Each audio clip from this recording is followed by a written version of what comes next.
மற்றும் கேப்டன் நியூஸில் விளம்பரத்தின் மூலம் மேம்படுத்த விருப்பமா? உடனே கீழே கொடுக்கப்படும் எண்ணிற்கு தொடர்பு கொள்ளுங்கள். கடந்த 24 மணி நேரத்தில் தமிழகம், புதுவை, காரைக்கால் பகுதிகளில் ஓரிரு இடங்களில் மழை பெய்துள்ளது. அதிகபட்சமாக சென்னை மாவட்டத்தை பொறுத்தவரையில் சென்னையில் பெருங்குடியில் 8 சென்டிமீட்டர் மழை பதிவாகியுள்ளது. தற்பொழுது தென்மேற்கு வங்கக்கடல் பகுதியில் குறைந்த காற்றழுத்த தாழ்வு பகுதி தமிழகம் மற்றும் வட தமிழகம் மற்றும் தெற்கு ஆந்திர கடற்கரைக்கு அருகில் நிலை கொண்டுள்ளது. தொடர்ந்து மேற்கு நகர்ந்து செல்லக்கூடும். இதன் காரணமாக அடுத்து வரும் 4 தினங்களுக்கு தமிழகம், புதுவை, காரைக்கால் பகுதிகளில் மிதமான மழை பெய்யக்கூடும். கனமழை பொறுத்தவரை அடுத்து வரும் 24 மணி நேரத்திற்கு சென்னை, திருவள்ளூர், காஞ்சிபுரம், செங்கல்பட்டு மாவட்டங்களில் ஓரிரு இடங்களில் மிக கனமழையும், டெல்டா மாவட்டங்கள் மற்றும் கடலூர், விழுப்புரம் ஆகிய மாவட்டங்களில் ஓரிரு இடங்களில் கனமழைக்கும் வாய்ப்புள்ளது. நாளை சென்னை, திருவள்ளூர், காஞ்சிபுரம், செங்கல்பட்டு மாவட்டங்களில் மற்றும் தென் தமிழக கடலோர மாவட்டங்களில் ஓரிரு இடங்களில் கனமழைக்கான வாய்ப்புள்ளது.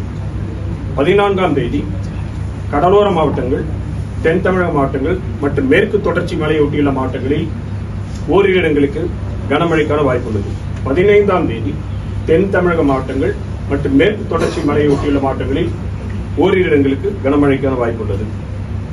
மீனவர்களுக்கான எச்சரிக்கை பொறுத்தவரையில் தென்மேற்கு வங்கக்கடல், குமரிக்கடல், மன்னார் வளைகுடா, தமிழக கடற்கரை பகுதிகள் மற்றும் தெற்கு ஆந்திர கடற்கரை பகுதிகளில் சூறாவளி காற்றானது மணிக்கு 35 முதல் 45 கிலோமீட்டர் வேகத்திலும் அவ்வப்பொழுது 55 கிலோமீட்டர் வேகத்திலும் அடுத்து வரும் 2 தினங்களுக்கு வீசக்கூடும் என்பதால் மீனவர்கள் இந்த பகுதிகளுக்கு செல்ல வேண்டாம் என்று அறிவுறுத்தப்படுகிறார்கள். வடகிழக்கு பருவமழை பொறுத்தவரையில் தமிழகம், புதுவை, காரைக்கால் பகுதிகளில் கடந்த அக்டோபர் 1 முதல் இன்று வரையிலான காலகட்டத்தில் பதிவான மழையின் அளவு 256 மில்லிமீட்டர். இந்த காலகட்டத்தின் இயல்பு அளவு 259 மில்லிமீட்டர். இது இயல்பை விட 1% குறையும்.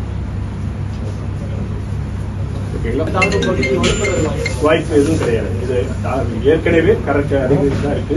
இது வீக் ஃபீபிள் சிஸ்டம் தான்.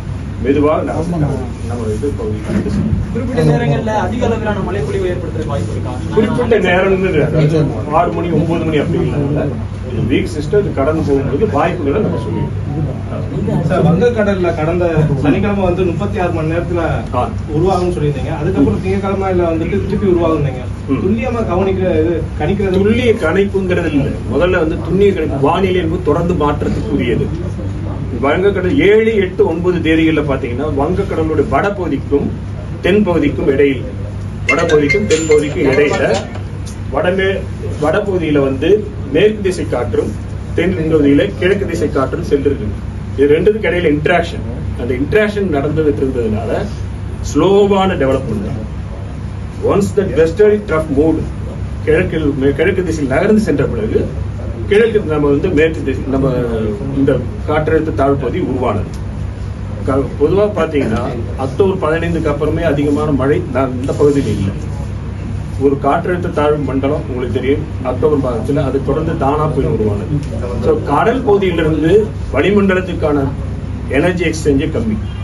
அதை தவிர எம்ஜேஓ என்று சொல்லக்கூடிய நிகழ்வுகளோ இல்லை கிழக்கிலிருந்து மேற்காக நகர்ந்து செல்லக்கூடிய ராஸ்பி வேவ்ஸோ எதுவுமே இல்லாத நிலை. ட்ரிகர் சிஸ்டமும் இல்லை. இயல்பான அளவில் காற்றினுடைய வேகம், கிழக்கு திசை காற்றுடைய வேகமும் அதிகமாக இல்லை. அந்த மாதிரி காலகட்டத்தில் குறைவான முறையா இருந்தது. இதை தவிர்த்து வெஸ்டர்லி சிஸ்டத்தோட இன்ட்ராக்ஷன் ரொம்ப லோ லேட்டிடியூட் வரைக்கும் வந்ததுனால வெஸ்ட்டுக்கும் ஈஸ்ட்டுக்கும் நம்ம போட்டிருக்கோம் 2 இது பார்த்துருக்கோம். 2க்கும் இன்ட்ராக்ஷன் இருந்த காரணத்தினால வெரி டிலே ஆனது. ஒன்ஸ் வெஸ்டர்லி சிஸ்டம் கிழக்கில் நகர்ந்து போறது நம்ம சிஸ்டம். அடுத்த 3 நாட்கள் இந்த சென்னையில் இருக்கக்கூடிய மக்கள் அச்சப்பட வேண்டிய தேவையில்லை. மழை அதிகமா இருக்கும்ன்றலாம் அப்படி அந்த மாதிரி இல்லை. இந்த இப்போ இருக்கக்கூடிய இந்த மாதிரி மழை நிலை தான். அதான் அச்சப்பட வேண்டிய தேவை இருக்காது. எல்லா பகுதியிலும் இருக்குன்னு சொல்ல முடியாது. இது ஒரு week feeble system, low pressure system, மெதுவாக நடந்து செல்லக்கூடிய சிஸ்டம். வாய்ப்பு எந்தெந்த 4 மாவட்டம் சென்னை மொத்தமா நம்ம சொல்லிடுறோம். ஒவ்வொரு நாளும் சொல்லிடுறோம். இன்னைக்கு அடுத்து வரக்கூடிய 24 மணி நேரத்தில் பாத்தீங்கன்னா பொதுவாக கடலோர மாவட்டங்கள் அது ஓகே. முக்கியமாக தினசரி நடப்பு நிகழ்வுகளையும் கல்வி, விளையாட்டு, அரசியல், வாழ்க்கை முறை, மருத்துவம், தொழில்துறை, சினிமா, பொழுதுபோக்கு போன்ற பல்வேறு நிகழ்ச்சிகளையும் உடனுக்குடன் காண கேப்டன் டிவி மற்றும் கேப்டன் நியூஸ் சமூக வலைத்தள பக்கங்களோடு இணைந்திருங்கள்.